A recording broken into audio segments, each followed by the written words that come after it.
Order! Order! You are an incorrigible delinquent at times. Behave yourself, man! While all hell is now letting loose in Parliament, there are many practical consequences of the crisis we are in, not least for the health service. In the latest of our revelations about the impact on treatment and drugs, we have learned that hospitals across England are experiencing unprecedented medicine shortages. According to NHS providers, this is due to stockpiling and price pressures as the Brexit deadline approaches. Here's our economics editor, Ben Chu. There are 12,000 licensed medicines in the UK, 1.1 billion prescriptions a year. That adds up to a whole lot of pills. Around half of these medical supplies come directly from or via the European Union. And Brexit is already causing drug shortages in England. At least that's what NHS providers say. Trusts up and down the country are telling us that they fear that there is a link between the prospect of a no-deal Brexit and the supply of drugs out there in the community and in their hospitals. I don't think it's a coincidence. We're talking to trust leaders who are very experienced in their roles. They're not people who've just started being trust chief executives. They've been there for a long time. They know what supplies are typically like. Hospitals in England say that in a normal March they might have difficulty sourcing on average around 30 of their usual lines of medicines per day. But this March that number has jumped to 160, more than 5 times the normal rate.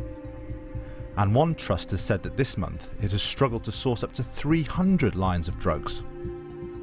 What does this mean? Well, shortages of drugs threaten the risk that patients won't get the medicines they need. The South West and London are particularly affected, according to hospital bosses. Trusts say they are just about getting by at the moment, but they urgently want certainty. Yet hang on, Brexit hasn't happened yet. And anyway, the Health Secretary Matt Hancock has told pharmaceutical companies to stockpile 6 weeks' worth of medical supplies. Remember all those government fridges? We have contracts in place for 5,000, and these are big, industrial refrigeration units. And what matters is that we have it will make sure that we have the capacity. We haven't completed the build and the procurement, but the contracts are signed. So why might Brexit be responsible for what NHS Trusts are complaining about, given this supposedly extensive contingency planning? Because companies have been asked to stockpile their medicine supplies in preparation for no deal, that might stretch the supply of medicines out a bit as they try to build up that buffer.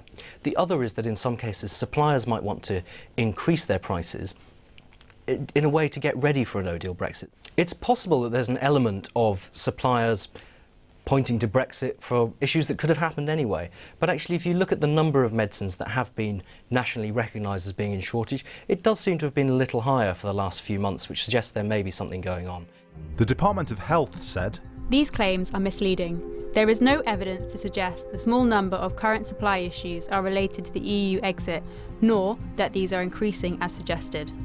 We have well-established procedures to deal with any disruptions to the supply chain, and our plans to ensure patients can continue to receive the medicines they need, whatever the outcome of negotiations, are well advanced." Sarah Wollaston, Remain supporter and chair of the Health Select Committee, disagrees. Well, I'm very surprised to hear the Department of Health saying that this could be nothing to do with Brexit. This is a very significant spike in the level of shortages, and of course we are now 9 days from possibly leaving the European Union with no deal at all.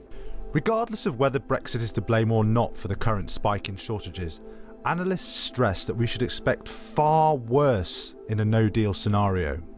You would actually see a huge logistical switchover of how medicines and medical devices like syringes and scalpels come into this country, and that's going to be very difficult to get right.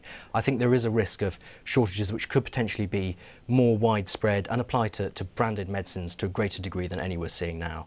Another factor will be the impact on costs to the NHS, and unfortunately my calculations suggest that a no-deal Brexit would be likely to more or less permanently increase the prices the NHS has to pay for medicines and medical devices. In other words, we might need to get used to the price of all those pills being a deeply political issue. Ben Chu.